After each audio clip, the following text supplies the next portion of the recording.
Bonjour, je m'appelle Mirana, je vis à Paris, j'ai 33 ans. J'ai fait l'année Meriamana l'année dernière, donc 2018-2019. Et aujourd'hui, je vais vous donner mon témoignage sur cette année.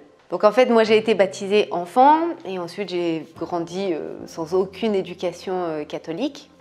Puis j'ai eu toute une quête dans le New Age, etc. etc. Et puis voilà, s'est présentée l'occasion de lire la Bible et j'ai eu une rencontre très forte avec le Christ. Je suis littéralement tombée amoureuse et ça a été tellement fort que j'y ai mis tout mon temps, toute mon énergie et ça m'a amenée à préparer ma confirmation, à faire les exercices de Saint Ignace pendant 2 mois. Et sans m'en rendre compte, je me posais vraiment la question de ma vocation, mon état de vie, etc., etc.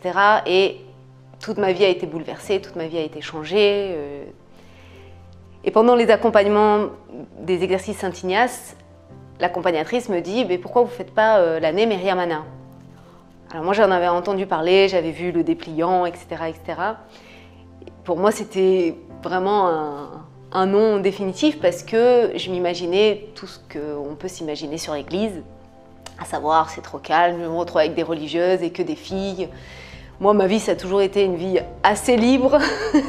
Je fais ce que je veux, quand je veux. Enfin, voilà. Donc, pour moi, c'était vraiment renoncer à beaucoup de liberté. Et bon, ça a d'abord été un non, c'est pas possible. Puis l'accompagnatrice a un peu insisté. Elle m'a dit, oui, mais bon, vous cherchez quand même votre vocation, vous vous posez des vraies questions et vous avez fait une vraie rencontre avec le Seigneur. Et là, ça vous permettrait de vivre 9 mois pleinement, après votre confirmation, une vie chrétienne pour approfondir la foi baptismale. Bon, j'ai réfléchi, j'ai écouté une émission sur le sujet et effectivement, je me suis rendu compte que je cherchais vraiment ma vocation.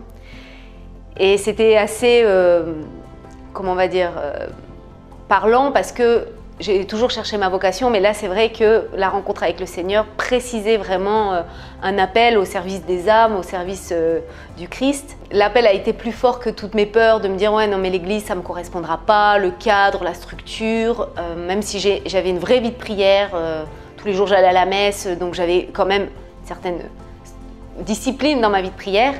Pour moi quand même la communauté, quitter ma vie parisienne, voilà, ma liberté, c'était quand même quelque chose. J'ai fini par dire oui parce que voilà, trouver ma vocation, c'était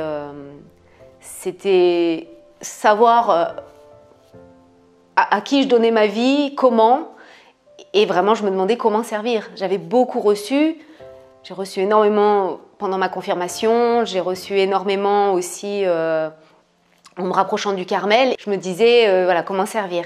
Donc j'ai dit oui, et c'est vrai que l'année Meriamana m'a apporté quelque chose que je ne connaissais pas de l'église. J'en avais beaucoup, voilà, j'avais beaucoup de préjugés pour finalement pas connaître vraiment l'action de l'église dans le monde. Et j'ai eu cette chance de vivre cette année comme ça, de vraiment avoir le matin des temps d'oraison, qui était un temps pour moi d'intériorité, temps de rencontre avec le Seigneur, le temps de vraiment déposer toute sa journée dans les mains du Seigneur, un temps avec la Bible, donc avec la parole de Dieu, et puis petit à petit un temps de service, d'abord de la communauté, c'est-à-dire préparation des repas, le ménage, faire les courses, etc., etc. Et en fait tout ça c'est ce qui me faisait peur, mais c'est ce qui m'a énormément aidée. Parce qu'en fait, trouver sa vocation, c'est quand même s'ouvrir à l'appel du Seigneur, se rendre disponible. Et effectivement, chez moi toute seule, c'était difficile parce que s'ouvrir sans cadre, sans structure, c'est compliqué pour approfondir. Donc j'avais aussi toute cette structure qui manquerait dans un quotidien et aussi toute cette ouverture à quelque chose qui doit être reçu du ciel. Donc pour moi, il fallait les deux. Il fallait quelque chose qui manque dans un quotidien et le service de la communauté, voilà, toute la vie quotidienne, et aussi cette ouverture dans la prière voilà, au Christ.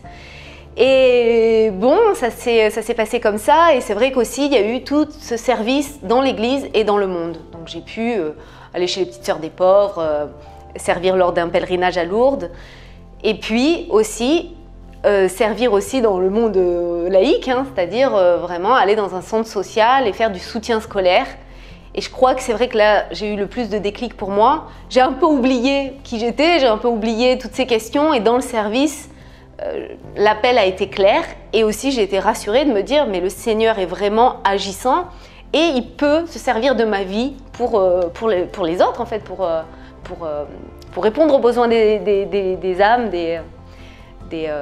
voilà, des gens, que ce soit dans le monde ou dans l'Église.